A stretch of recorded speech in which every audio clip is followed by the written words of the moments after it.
সহজে পাওয়া জিনিসের প্রতি মানুষের এক অদ্ভুত অবহেলা থাকে। আমরা যখন কোনো কিছু খুব সহজে পেয়ে যাই তখন সেটার মূল্যায়ন করতে পারি না।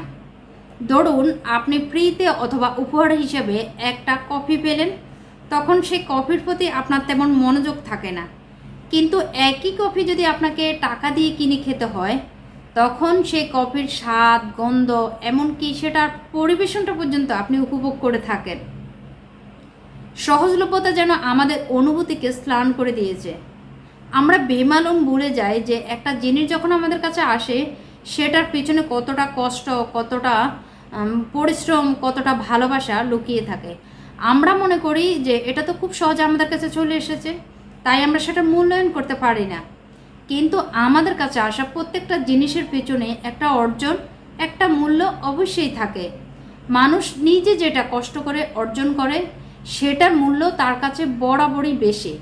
কিন্তু যখন সে অন্যের কাছ থেকে কোনো জিনিস সহজে পেয়ে যায় তখন সে সেটা পেয়ে খুশি হয় ঠিকই, কিন্তু আত্মতৃপ্তিটা পায় না।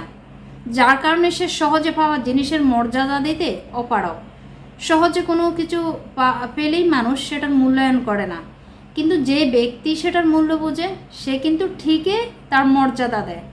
আর আজকাল এরকম মানুষ পাওয়া খুবই দুর্লভ।